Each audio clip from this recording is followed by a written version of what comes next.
வண்ணார் சமுதாய மக்கள் அனைவரையும் இந்த மாலை நேரத்திலே சந்திப்பது மட்டற்ற மகிழ்ச்சி அடைவது. நான் உங்கள் மூகூர் காளிமீந்தன் வாழவதி நாடு சரவணன். வணக்கம்.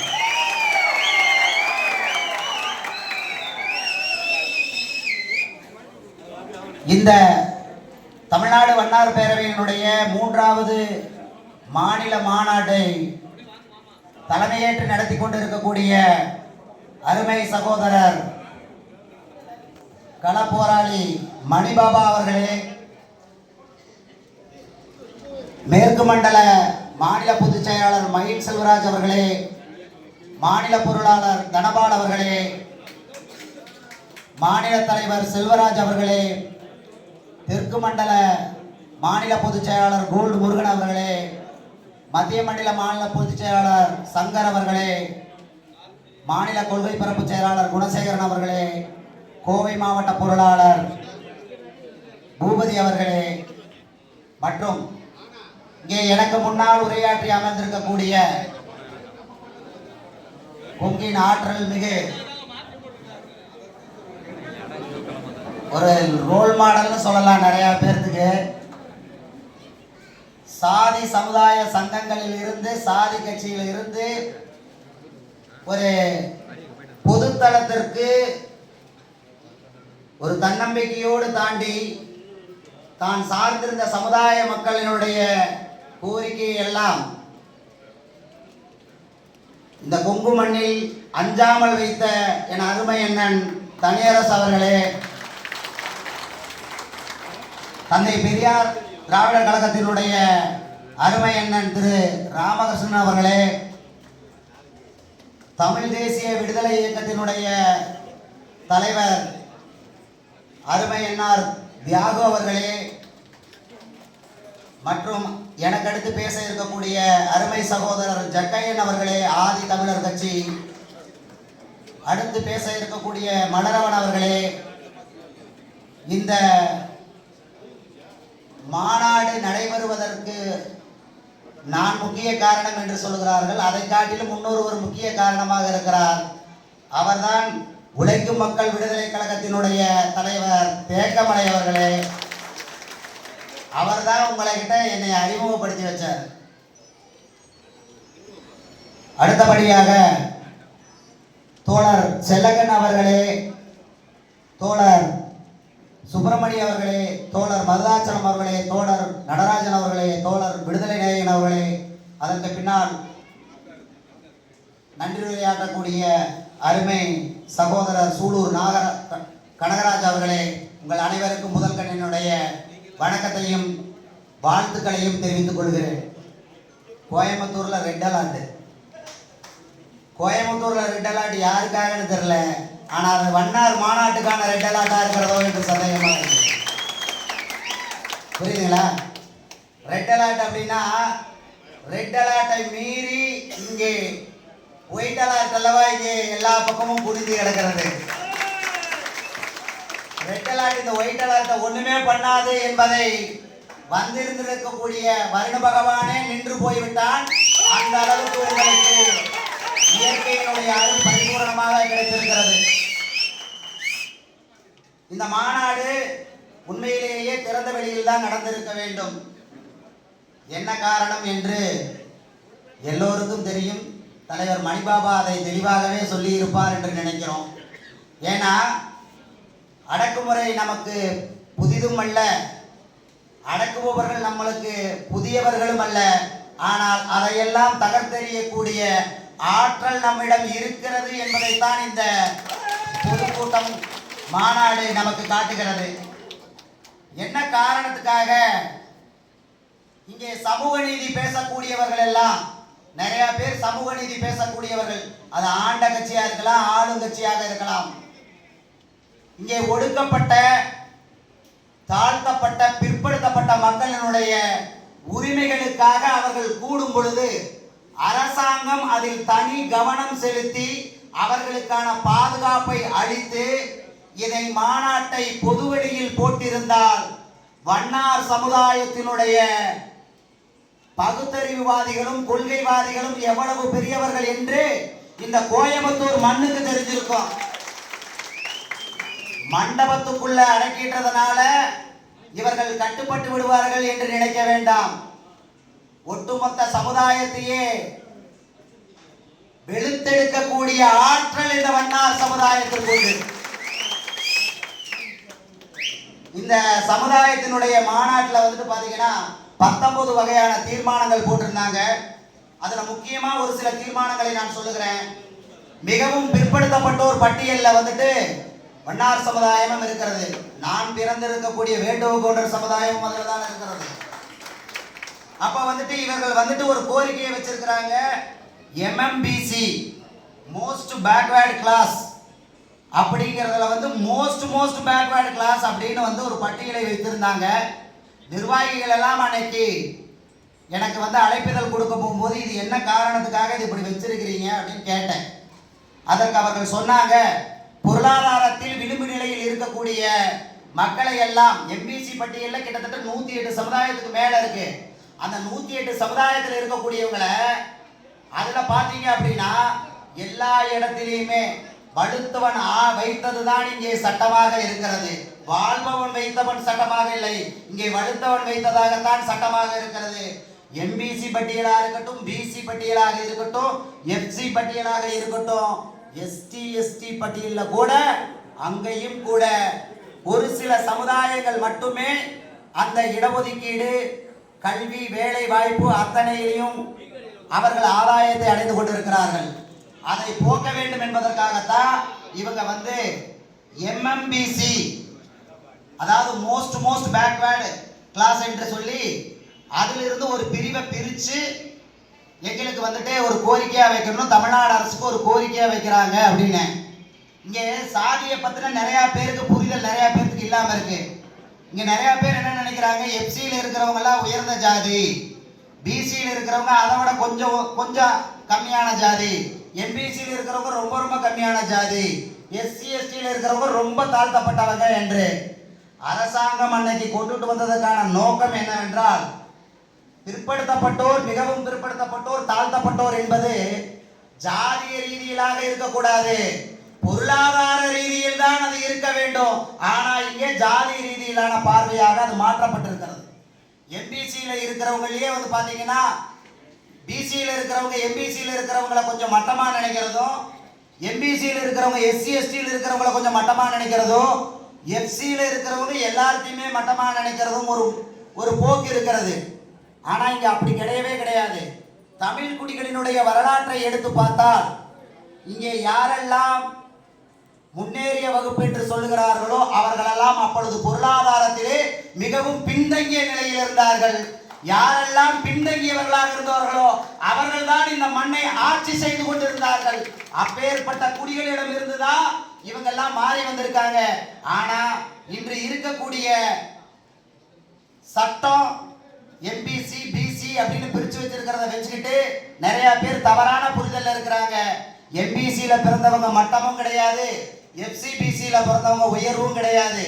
அதையெல்லாம் நான் சொல்லும் போதுதான் சொன்னேன், இங்க ஜாதிய ரீதியான கண்ணோட்டத்துல தான் எம்பிசிங்கிற கேஸ்ட பாக்குறாங்க. நீங்க எம்எம்பிசின்னு போட்டீங்கன்னா மிக பிற்படுத்தப்பட்டவர்கள் என்று நீங்கள் இருக்கிற நிலையிலிருந்து இன்னும் பின்னாடி போகக்கூடிய நிலை ஏற்பட்டுரும். அதனால நீங்க இனிமே எம்எம்பிசியில வந்துட்டு இந்த சமுதாயங்களை எல்லாம் சேர்க்கும் பொழுது பொருளாதார ரீதியில் பிற்படுத்தப்பட்டவர்கள் என்று சொல்லுங்க. மோஸ்ட் பேக்வேர்ட் கிளாஸ்னா பொருளாதார ரீதியில் பிற்படுத்தப்பட்டவர்களே தவிர சாதி ரீதியில் பிற்படுத்தப்பட்டவர்கள் என்று சொன்னால் ஒத்துக்கொள்ளாதீங்க. அப்படிப்பட்ட ஒரு முன்னெடுப்பை எடுத்து விடாதீர்கள் என்று சொன்னேன். அதுக்கு அவங்க கலந்து பேசிட்டு கண்டிப்பா இதை பத்தி நாங்க ஆலோசிக்கிறோம் என்று சொன்னார்கள். அதுக்கப்புறம் வந்து பாத்தீங்கன்னா என்கிட்ட ஒரு சில கேள்விகள் இருக்கு, அதுக்கு உங்ககிட்ட என்ன பதில் இருக்குன்னு எனக்கு தெரியல. மல்லிகை கடை வச்சிருக்கிறவரை என்ன சொல்லுவாங்க? மல்லிகை கடை ஓனர்னு சொல்லுவாங்க இல்லைங்களா? அப்போ டீ கடை வச்சிருக்கிறவரை டீ கடை ஓனர்னு சொல்றாங்க, துணிக்கடை வச்சிருக்கிறவரை துணிக்கடை ஓனர்னு சொல்றாங்க இல்லைங்களா? அப்போ சலவை தொழிலாளர்களை சலவை தொழிலாளர்கள் என்று சொல்வதை விட சலவை கடை ஓனர்கள் என்று தானே சொல்ல வேண்டும். அப்படி யாராவது சொல்றாங்களா? தொழிலாளின்னு சொல்ல வேண்டிய அவசியம் என்ன இருக்கு? புரியுதுங்களா? இங்க தொழிலாளி என்பதே தவறான ஒரு வாதம். ஏன்னா அதுவே ஒரு ஆதிக்க போக்கத்தான் இங்கே காட்டுகிறது. சலவை தொழிலாளர்கள் ஒரு காலத்தில் வேண்டுமானால் தொழிலாளர்களாக இருந்திருக்கலாம். இன்று ஒவ்வொரு இடத்திலுமே சலவை தொழிலாளி என்றில்லை, சலவை கடை முதலாளிகளாகத்தான் நீங்கள் விரித்து கொண்டிருக்கிறீர்கள். யாரையும் நம்பி இருக்க வேண்டிய சூழ்நிலையில் இன்று வண்ணார் சமுதாயம் நிச்சயமாக எந்த இடத்திலுமே இல்லை என்பதுதான் எங்களுடைய பார்வையாக இருக்கிறது. அதே போல கல்வி, வேலை வாய்ப்பு, பொருளாதாரத்துல நமக்கு முன்னால பேசின, மேடையில பேசின ஆக சிறந்த அறிவில் சிறந்தோர் எல்லாம் சொன்னாங்க, பிற்படுத்தப்பட்ட சமுதாயத்திலேயோ மிகவும் பிற்படுத்தப்பட்ட சமுதாயத்தில் இருந்தோ யாரும் உயரிய பதவிகளுக்கு வரல அப்படின்னு. நிச்சயமா அது வருத்தத்துக்கு உரிய விஷயம்தான். கண்டிப்பாக அதை நாம் சொல்லிக் கொண்டிருப்பதை காட்டிலும் நிச்சயமாக அடுத்து வரக்கூடிய ஒரு 10 ஆண்டு திட்டமாக வைத்து இந்த ஒடுக்கப்பட்ட, பிற்படுத்தப்பட்ட, தாழ்த்தப்பட்ட மக்களை எல்லாம் அரசாங்கத்தினுடைய உயர் பதவியில் அமர்த்துவதற்கான ஒரு வேலையை செய்யக்கூடிய ஒரு கூட்டமைப்பு இந்த இடத்திலே உருவானால் நன்றாக இருக்கும் என்பதை ஒரு கோரிக்கையாக வைக்கிறேன்.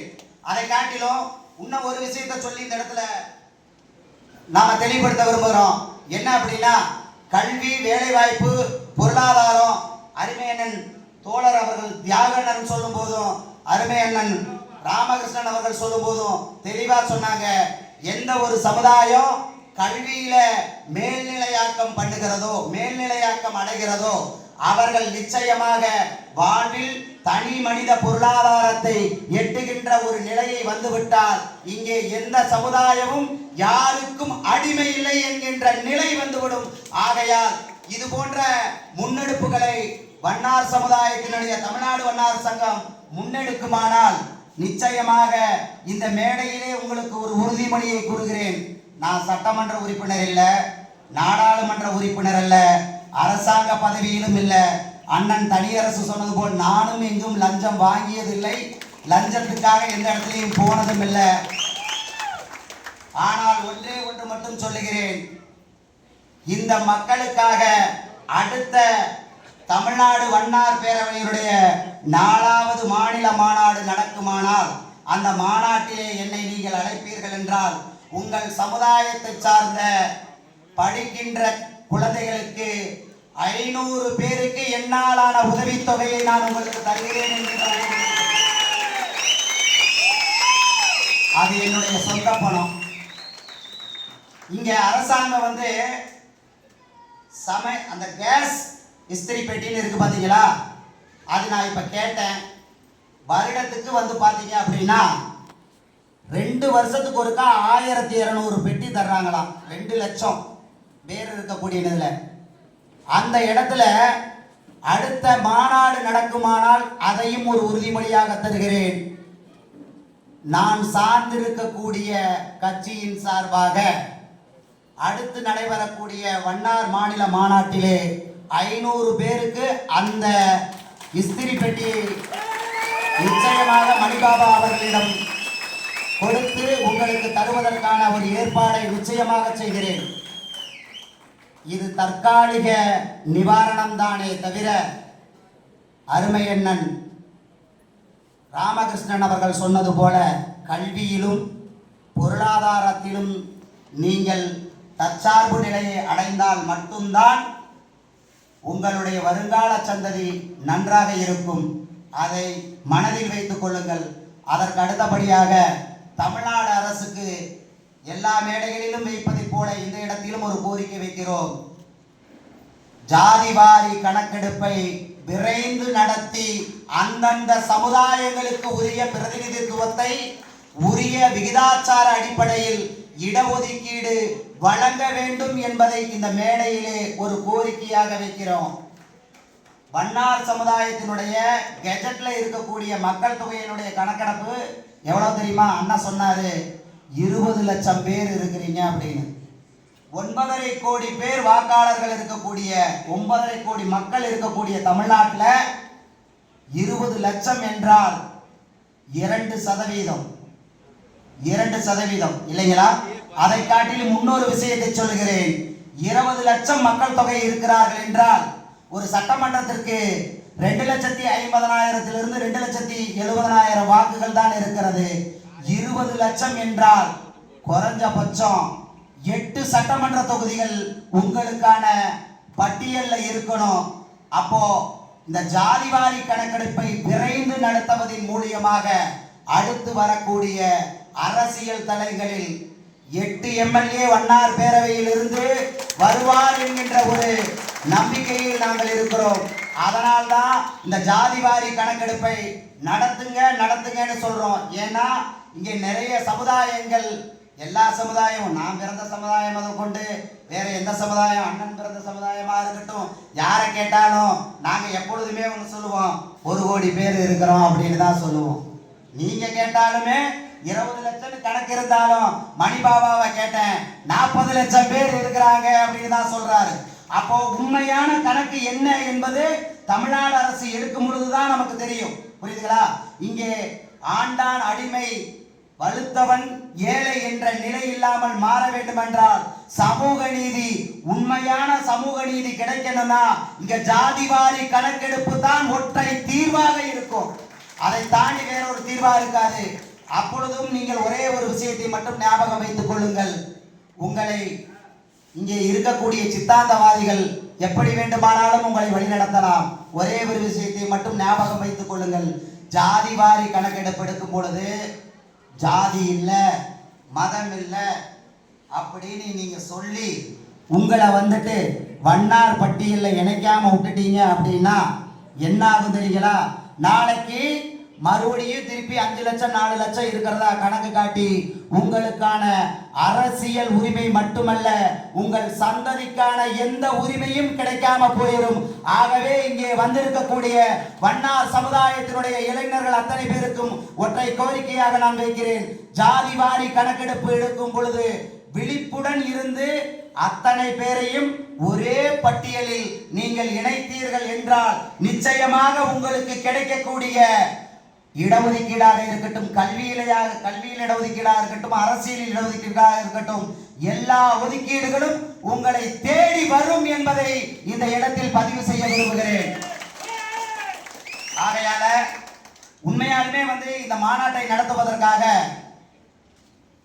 தோழர் மணிபாபா அவர்கள் நிறைய கஷ்டப்பட்டுட்டார். இங்க என்ன அப்படின்னா, மாநாடு போடணும்னா ஒன்று ஆளுங்கட்சிக்கு சப்போர்ட்டா இருக்கணும், இல்லை எதிர்கட்சி சப்போர்ட்டாக இருக்கணும். எங்களை மாதிரி அடுத்த கட்டத்தில் இருக்கிற அரசியல்வாதிகளை வைத்துக்கொண்டு நீங்க மாநாடு போட போனீங்கன்னா, ரோட்ல மறிச்சு நீங்க மாநாடு போட போனீங்கன்னா அவங்க பெய்யற மழையெல்லாம் கணக்கு காட்டுறாங்க. புரியுதுங்களா? ஒரே ஒரு கேள்வியை வைக்கிறேன். இன்னைக்கு இதே கோவை மாநகரத்திலே தமிழக முதல்வர் வருகிறார் என்றால் நிச்சயம் ரெட் அலர்ட் இருக்குமா? இருக்காது. அப்போ ஆளுங்கட்சிக்கு ஒரு நியாயம், இங்கே வாழுகின்ற மக்களுக்கு ஒரு நியாயம் என்று இருக்கலாமா? சத்தமே காணாமே. பாதிக்கப்பட்டது நீங்களா நாங்களா? அப்ப நீங்க தானே சத்தமா சொல்லணும். உங்கள் குரல் கோட்டைக்கு கேட்டால் தானே விடிவு பிறக்கும். அதற்காகத்தானே மணிபாபா இவ்வளவு கஷ்டப்பட்டு கொண்டிருக்கிறார். உங்கள் குரலுக்காகத்தானே இவ்வளவு தூரம் போராடி கொண்டிருக்கிறார். உங்கள் குழந்தைகளுக்காகத்தானே இவ்வளவு தூரம் போராடி கொண்டிருக்கிறார். உங்கள் தலைவனுக்கு ஒரு அடக்குமுறை அழுத்தம் என்று சொன்னால் அது உங்களுக்குமான அழுத்தம். நிச்சயமாக சொல்லுகிறேன், இந்த அழுத்தத்தை போக்க வேண்டும் என்றால் சட்டமன்ற தேர்தலிலே மணிபாபா யாரை கைகாட்டுகிறாரோ அவரை தேர்ந்தெடுத்தால்தான் உங்களுக்கான, உங்கள் குழந்தைகளுக்கான கல்வி, பொருளாதாரம், வேலை வாய்ப்பு, அரசியல் கிடைக்கும் என்று நான் நம்புகிறேன். நீங்கள் நம்புகிறீர்களா? அப்ப கண்டிப்பா 2026 ஏதாவது ஒரு சட்டமன்ற தொகுதியிலே மணிபாபாவை போட்டியிட வைத்து விடலாமா? சத்தமா சொல்லுங்க. நிச்சயமாக சொல்கிறேன். தோழர் மணிபாபா அவர்களே, உங்களுக்கு இந்த இடத்திலே மீண்டும் ஒரு வாக்குறுதியை கொடுக்கிறோம். வரும் சட்டமன்ற தேர்தலில் ஏதாவது ஒரு கூட்டணியிலே நீங்கள் பயணித்து சீட்டு வாங்கிட்டீங்க அப்படின்னா உங்களுக்கு இந்த மாநாட்டுக்கு எப்படி நான் பின்னாடி இருந்து சப்போர்ட் பண்ணணும், அதே போல உங்கள் வெற்றிக்கும் நான் காரணமாக இருப்பேன் என்று சொல்லி நல்லதொரு வாய்ப்புக்கு நன்றி.